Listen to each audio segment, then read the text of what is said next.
तो हेलो वालों, स्वागत है आपका आज के नए वीडियो में। आज हम लोग पढ़ने जा रहे हैं, हम लोग का फिर से एक और इम्पोर्टेंट टॉपिक इसका हिस्ट्री ऑफ कोर्ट्स का।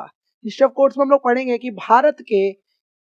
भारत में ईस्ट इंडिया कंपनी की स्थापना एवं प्रशासन के विस्तार के इतिहास को हमें रेखांकित करना है। क्या करना है? भारत में जो ईस्ट इंडिया कंपनी है उसकी स्थापना एवं प्रशासन के विस्तार के इतिहास को हमें क्या करना है? रेखांकित करना है। कैसे? कि भारत में ईस्ट इंडिया कंपनी की स्थापना और प्रशासनिक विस्तार का इतिहास जो कि 1600 से 1858 तक है पूरा। क्या भारत में जो ईस्ट इंडिया कंपनी की जो स्थापना हुई और कैसा उसका प्रशासनिक विस्तार रहा, उसका हमें पूरा इतिहास बताना है। ईस्ट इंडिया कंपनी आई कैसे कैसे, उसने यहाँ पे अपना पूरा प्रशासनिक विस्तार कर लिया, कैसे कैसे क्या क्या रहा, उसको एक एक चीज को हमें समझाना है। ठीक है कि और कैसे कैसे कि इतिहास मात्र व्यापार नहीं था। देखो कि जो हम लोग अगर इसमें देखें तो कानून के छात्र के रूप में भारत में ईस्ट इंडिया कंपनी का इतिहास आपके लिए भारत में के संवैधानिक और कानूनी विकास को समझने के लिए एक आधारशिला है। कि कैसे, अगर आपको भारत का जो संवैधानिक और कानूनी विकास समझना है तो आपको ये भी पता होना चाहिए ना, भारत में ईस्ट इंडिया कंपनी का इतिहास तो आपको पता होना चाहिए, तभी तो आपको पता लगेगा कि एक आधारशिला कैसे रही, कैसे यहाँ पे स्थापना हुई उस चीज की। और कंपनी का जो इतिहास है वो मात्र व्यापार का नहीं है, बल्कि एक विदेशी व्यापारिक संस्था का एक संप्रभु प्रशासनिक शक्ति में परिवर्तन होने का कानूनी और राजनीतिक इतिहास भी है। ठीक है, हम इस यात्रा के 3 मुख्य चरणों में विभाजित कर सकते हैं। हम इस यात्रा को क्या कर सकते हैं? 3 मुख्य चरणों में विभाजित कर सकते हैं। पहला हो गया स्थापना और व्यापार, जो कि 1600 से 1740 तक पढ़ेंगे। फिर विजय और प्रशासनिक नींव रखी गई 1740 से 1784 तक, और पूर्ण नियंत्रण एवं संवैधानिक विकास कर दिया गया था 1784 से 1858 तक रहा पूरा। ठीक है, फिर जब तक 1857 की क्रांति नहीं हुई थी। ठीक है, फिर क्राउन ने ले लिया था अपने हाथ में उसकी बागडोर भारत की। खैर, शुरू करते हैं इस पूरी मतलब की एक तरीके यात्रा को। पहला हम लोग पढ़ेंगे स्थापना और व्यापारिक एकाधिकार का चरण आएगा, जो कि 1600 से 1740 तक का। कैसा था कि कंपनी की स्थापना, the founding east India company, जिसे हम लोग EIC भी कहते हैं, ईस्ट इंडिया कंपनी की स्थापना विशुद्ध रूप से एक व्यापारिक उपक्रम के रूप में हुई थी। ठीक है, ईस्ट इंडिया कंपनी की जो स्थापना थी वह विशुद्ध रूप से किसके रूप में हुई थी? एक व्यापारिक उपक्रम के रूप में हुई थी, जिसका उद्देश्य मसालों, रेशम और अन्य एशियाई वस्तुओं के व्यापार से लाभ कमाना था। जिसका उद्देश्य क्या था? मसालों, रेशम और अन्य एशियाई वस्तुओं के व्यापार से लाभ कमाना था। चार्टर 1600 का देखें तो क्या रहा कि 31 दिसंबर 1600 को महारानी एलिजाबेथ प्रथम ने कंपनी को एक राजसी चार्टर प्रदान किया। 31 दिसंबर 1600 को क्या करा? महारानी एलिजाबेथ प्रथम ने क्या करा था?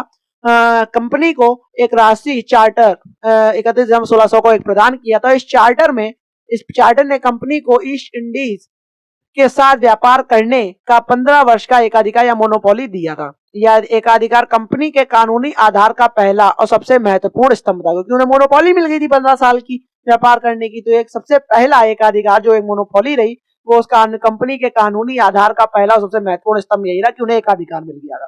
ठीक है, इसलिए वो लोग अपना एक स्तंभ गड़ा पाए यहाँ पे प्रशासनिक रूप से। इस चार्टर ने कंपनी को न केवल व्यापार करने का अधिकार दिया, बल्कि उसे अपनी छोटी सी सेना रखने, युद्ध छेड़ने और संधियां करने की शक्ति भी दे दी थी, जो बाद में उसे उसके प्रशासनिक विस्तार का कानूनी आधार बनी थी। मतलब उसने केवल चार्टर ने उसे यही नहीं दिया था कि खाली व्यापार करने के लिए आपको देना है 15 वर्ष का, नहीं, उसे अपनी एक छोटी सेना रखने का, युद्ध छेड़ने का, साथ में ट्रीटीज करने का, संधियां करने का भी क्या दे दिया था? शक्ति दे दी थी उसे एलिजाबेथ प्रथम ने। इस चार्टर के अनुसार 31 दिसंबर 1600 को कुछ दिया था। ठीक है, तो जो बाद में क्या हुआ, उसके प्रशासनिक विस्तार का कानूनी आधार बनी। ठीक है, भारत में पैर जमाना और प्रारंभिक बस्तियां कहती है अर्ली सेटलमेंट। कंपनी ने भारत में अपने कारखाने यानी फैक्ट्री स्थापित किए, जो मुख्य रूप से व्यापारिक चौकियां थी, ना कि प्रशासनिक केंद्र। कंपनी ने क्या करे, भारत में अपने कारखाने या फैक्ट्री स्थापित किए, जो मुख्य रूप से व्यापारिक चौकियां थी, ना कि कोई एक प्रशासनिक केंद्र। सूरत 1613 में देखें तो जहांगीर के दरबार में सर थॉमस रो की सफलता के बाद, जहांगीर के दरबार में सूरत 1613 में जो सर थॉमस की रो की सफलता के बाद क्या हुआ, कंपनी ने सूरत में अपना पहला स्थायी कारखाना स्थापित किया था जहांगीर के दरबार में। मद्रास 1639 में कंपनी ने फोर्ट सेंट जॉर्ज की स्थापना करी, मद्रास 1639 में। और साथ में बंबई 1668 में चार्ल्स द्वितीय ने पुर्तगाल से दहेज में मिले बंबई द्वीप को 10 पाउंड प्रति वर्ष के किराए पर कंपनी को हस्तांतरित कर दिया। और कलकत्ता 1690 में जॉब चार्नॉक द्वारा स्थापित और 1698 में फोर्ट विलियम के रूप में मजबूत किया गया। विधायी और न्यायिक शक्तियां देखते हैं तो जैसे जैसे कंपनी का व्यापार बढ़ा, उसे अपनी बस्तियों के भीतर व्यवस्था बनाए रखने के लिए कुछ न्यायिक और विधायी शक्तियों की आवश्यकता पड़ी। शक्तियों की क्या पड़ी? आवश्यकता पड़ी। और फिर चार्टर 1661 का देखते हैं क्या हुआ कि यह कंपनी के इतिहास में एक महत्वपूर्ण कानूनी मील का पत्थर था। प्रावधान इसका क्या था कि इस चार्टर ने कंपनी को अपने कारखानों और बस्तियों के निवासियों पर न्याय प्रशासन की शक्ति दे दी थी। ठीक है, न्याय प्रशासन की शक्ति दे दी थी 1661 के चार्टर में। और कंपनी के गवर्नर और काउंसिल्स को अंग्रेजी कानून के अनुसार सभी ब्रिटिश और अन्य कर्मचारियों पर दीवानी और फौजदारी क्रिमिनल मामलों में न्याय करने का अधिकार मिला था। वो तो ऊपर भी हम लोग पढ़ के अभी आए हैं पिछले वीडियो में। और कानूनी महत्व यह रहा, यह कंपनी के व्यापारिक और प्रशासनिक संस्था में क्रमिक परिवर्तन की शुरुआत थी। और ये क्या था? यह कंपनी के व्यापारिक और प्रशासनिक संस्था में क्या थी? क्रमिक परिवर्तन की शुरुआत थी। यहाँ कंपनी की शक्ति का स्रोत अब केवल व्यापारिक लाभ नहीं रह गया था, बल्कि ब्रिटिश क्राउन से प्राप्त न्यायिक अधिकार भी था। मतलब अब जो कंपनी की शक्ति का स्रोत अब केवल व्यापारिक लाभ ही नहीं, बल्कि ब्रिटिश क्राउन से प्राप्त जो न्यायिक अधिकार भी हो गया था चार्टर 1661 के बाद। फिर अब हम लोग आगे यात्रा पे चलेंगे इसकी कि क्षेत्रीय विजय और प्रशासनिक नींव का चरण देखेंगे, जो कि 1740 से 1784 तक रहा। 18वीं शताब्दी के मध्य में मुगल साम्राज्य के पतन और फ्रांसीसी प्रतिस्पर्धा के कारण कंपनी ने व्यापारिक संस्था से क्षेत्रीय शक्ति बनने की ओर कदम बढ़ाया। मतलब 18वीं शताब्दी के मध्य में क्या हुआ? मुगल साम्राज्य का पतन हो रहा था, साथ ही साथ जो फ्रांसीसी प्रतिस्पर्धा ने क्या करा, कंपनी उसके फ्रांस से लड़ाई हो रही थी ब्रिटिश वालों की, तो फ्रांसीसी प्रतिस्पर्धा के कारण क्या हुआ? कंपनी ने अब व्यापारिक संस्था से अब क्षेत्रीय शक्ति बनने की ओर कदम बढ़ाया। युद्ध और क्षेत्रीय अधिग्रहण करा, यानी कर्नाटक युद्ध हुआ 1740-1763 में, जिसमें फ्रांसीसियों के साथ इन युद्धों ने कंपनी को सैन्य शक्ति के रूप में स्थापित कर दिया। फ्रांसीसियों से ये युद्ध करने लगे तो अभी ये किसके रूप में स्थापित होगा? एक सैन्य शक्ति के रूप में स्थापित होगा। ठीक है, प्लासी का युद्ध हुआ 1757 में, उसमें क्या हुआ? बंगाल के नवाब सिराजुद्दौला, ठीक है, बंगाल के जो नवाब थे सिराजुद्दौला को हराकर कंपनी ने बंगाल में वास्तविक राजनीतिक सत्ता स्थापित किया। बंगाल के जो नवाब थे सिराजुद्दौला को प्लासी के युद्ध में 1757 में, उसमें सबसे पहले लोगों ने बंगाल के सिराजुद्दौला को हराकर कंपनी ने बंगाल में वास्तविक राजनीति सत्ता को स्थापित किया। और यह केवल एक सैन्य जीत नहीं थी, बल्कि कानूनी संप्रभुता यानी डिज्यूरे सॉवरेंटी प्राप्त करने की दिशा में पहला कदम था। बक्सर का युद्ध हुआ 1764 में, क्या था? कंपनी की सेना ने मीर कासिम अवध के नवाब और मुगल सम्राट शाह आलम द्वितीय की संयुक्त सेना को हराया। सब लोग आपस में जुड़े साथ में थे और लोगों ने हरा दिया। और यह जीत सैन्य रूप से निर्णायक थी। और यह जीत क्या थी? वो सैन्य रूप से एक तरीके से निर्णायक हो गई थी। फिर दीवानी अधिकार और द्वैत शासन हुआ, यानी डुअल गवर्नमेंट थी। इलाहाबाद की संधि हुई 1765 में। क्या हुआ कि बक्सर युद्ध के बाद मुगल सम्राट शाह आलम द्वितीय ने कंपनी को बंगाल, बिहार और उड़ीसा की दीवानी प्रदान कर दी। दीवानी का अर्थ होता है राजस्व इकट्ठा करने, और दीवानी न्याय यानी सिविल जस्टिस प्रशासन का अधिकार, उसे कहते हैं दीवानी। यानी राजस्व आप इकट्ठा कर सकते हो, जितना भी माल पानी होगा वो सब आप इकट्ठा करोगे, और साथ ही साथ जो दीवानी न्याय होगा, सिविल जस्टिस होगा, उसके प्रशासन का भी उसे अधिकार दे दिया गया था। किसे? कंपनी को। और कंपनी जो आई थी ईस्ट इंडिया कंपनी, ठीक है, उसे दे दिया था इन्हें शाह आलम द्वितीय ने, जो मुगल सम्राट थे, ठीक है, उस टाइम पे बक्सर के युद्ध में, इलाहाबाद की संधि में ये दिया था। कानूनी महत्व यह रहा था कि यह कंपनी के इतिहास में सबसे महत्वपूर्ण कानूनी अधिग्रहण था। अब कंपनी ब्रिटिश क्राउन के अधीन भारत में एक संप्रभु शक्ति की तरह कार्य करने लगी। उसके पास अब कानूनी अधिकार, लीगल राइट था। यानी कानूनी महत्व यह था कि यह कंपनी के इतिहास में सबसे महत्वपूर्ण कानूनी अधिग्रहण था। अब कंपनी क्या हुई? ब्रिटिश क्राउन के अधीन भारत में एक संप्रभु शक्ति की तरह कार्य करने लगी। उसके पास अब क्या था? कानूनी अधिकार या लीगल राइट भी था। कैसे?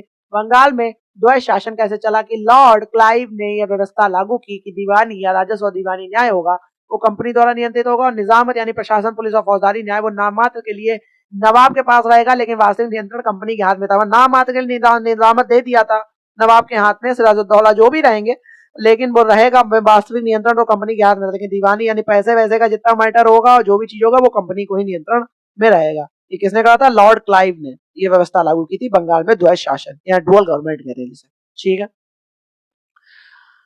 परिणाम देखते हैं कि इस व्यवस्था ने शक्ति, दीवानी और उत्तरदायित्व निजामत से अलग कर दिया, जिससे बंगाल में भयानक भ्रष्टाचार, कुशासन और अकाल पड़ा। यानी परिणाम इसका यह निकला द्वैत शासन का, इस व्यवस्था ने शक्ति यानी दीवानी और उत्तरदायित्व यानी कि निजामत से अलग कर दिया, शक्ति को निजामत से अलग कर दिया, उत्तरदायित्व से अलग कर दिया, जिससे बंगाल में भयानक भ्रष्टाचार फैला, कुशासन हुआ अकाल भी पड़ गया। ब्रिटिश संसद का पहला हस्तक्षेप क्या रहा? रेगुलेटिंग एक्ट 1773 के द्वारा बंगाल में कुशासन, कंपनी के अधिकारियों में भ्रष्टाचार और कंपनी की वित्तीय संकट के कारण ब्रिटिश संसद को पहली बार भारत के प्रशासन में हस्तक्षेप करना पड़ा। रेगुलेटिंग एक्ट 1773 लाकर जब क्राउन ने हस्तक्षेप करा, ब्रिटिश संसद ने प्रशासनिक केंद्रीकरण लाया गया कि बंगाल के गवर्नर को गवर्नर जनरल बनाया गया और बंबई और मद्रास और प्रेसिडेंसियों को बंगाल के अधीनस्थ किया गया। यह ब्रिटिश में केंद्रीय प्रशासन की नींव थी। ठीक है, फिर देखेंगे कि कानूनी संस्था की स्थापना करी गई कि कलकत्ता में सुप्रीम कोर्ट ऑफ जुडिकेचर की स्थापना की गई। कानूनी महत्व इसका यह स्पष्ट रूप से दर्शाता है कि कंपनी की व्यापारिक संस्था ब्रिटिश राज के नियंत्रण में एक राजनीतिक और प्रशासनिक इकाई बन गई थी। इसके विवरण के लिए हम पिछले उत्तर को याद कर सकते हैं कि कैसे 1781 के एक्ट ऑफ सेटलमेंट ने इसकी कमियों को दूर किया था, जो हम लोगों ने पिछले उत्तर में, अभी हम लोगों ने पिछले वीडियो में लोगों ने पढ़ा था। ठीक है, फिर हम लोग आगे इस यात्रा पे चलेंगे कि पूर्ण नियंत्रण कब हो गया था और संवैधानिक विकास के चरण क्या रहे, जो कि 1758 से 1858, 1784 लेकर 1858 तक रहे, तब तक उसकी क्रांति नहीं हुई थी। ठीक, 1857 की क्रांति। इस चरण में कंपनी की शक्तियां ब्रिटेन के संसद द्वारा और अधिक नियंत्रित हो गई की गई। इस चरण में क्या हुआ? कंपनी की शक्तियां ब्रिटेन की संसद के द्वारा और नियंत्रित की गई, जिससे भारत में ब्रिटिश ताजा क्राउन का प्रभुत्व स्थापित हो गया था। पूर्ण प्रशासनिक नियंत्रण देंगे तो पिट्स इंडिया एक्ट लाया गया 1784 में। कैसे पूर्ण प्रशासनिक नियंत्रण लाया गया?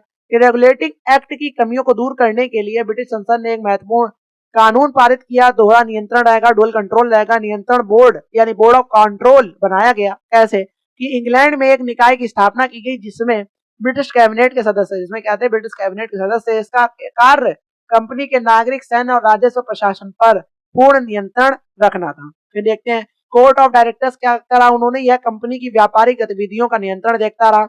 कानूनी महत्व देखें तो इस एक्ट ने भारत में ब्रिटिश संपत्तियों यानी ब्रिटिश पोजीशन ऑफ इंडिया के प्रशासन पर ब्रिटिश क्राउन और संसद का सर्वोच्च अधिकार कानूनी रूप से स्थापित कर दिया। कानून कंपनी अब केवल क्राउन की एजेंसी के रूप में कार्य कर रही थी। फिर विधि का शासन और संहिताओं का विकास देखते हैं कि इस चरण पे विधि का शासन या रूल ऑफ लॉ स्थापित करने के लिए न्यायिक और प्रशासनिक सुधार किए गए थे। न्यायिक योजनाएं और कोर्टों की श्रेणियां देखें, यानी कॉर्नवालिस कोड, जो कॉर्नवालिस कोड है या 1793 वाला, लॉर्ड कॉर्नवालिस ने दीवानी और फौजदारी न्याय के प्रशासन में सुधार के लिए व्यापक नियम बनाए, जिसने कलेक्टरों से न्यायिक शक्तियां लेकर शक्ति का पृथक्करण या सेपरेशन ऑफ पावर्स का सिद्धांत लागू किया। फिर दीवानी अदालतें देखते हैं कि दीवानी मामलों के लिए जिला स्तर पर स्थापित किया गया। सर्किट कोर्ट्स कहते हैं यानी फौजदारी अपील के लिए स्थापित होगा। सदर दीवानी अदालत किस लिए स्थापित की गई थी? सर्वोच्च अपीलीय न्यायालय दीवानी के लिए।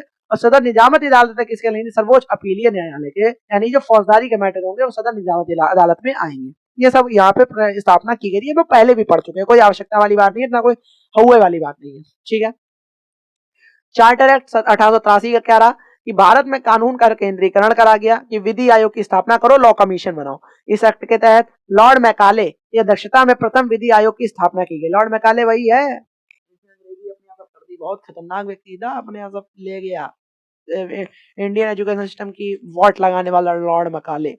ठीक है, उद्देश्य देखो इसका क्या रहा कि भारत में प्रचलित सभी कानूनों को संहिताबद्ध कोडिफाई करना। और कानूनी महत्व यह रहा कि इस आयोग के प्रयासों से कि बाद में भारतीय दंड संहिता यानी 1860 की आईपीसी बनी, दीवानी प्रक्रिया संहिता सीपीसी बनी और फौजदारी प्रक्रिया संहिता सीआरपीसी जैसे आधुनिक कानूनी संहिताओं का जन्म हुआ। इसने भारत में समान और व्यवस्थित कानून यानी यूनिफॉर्म एंड सिस्टमैटिक लॉ की नींव रखी।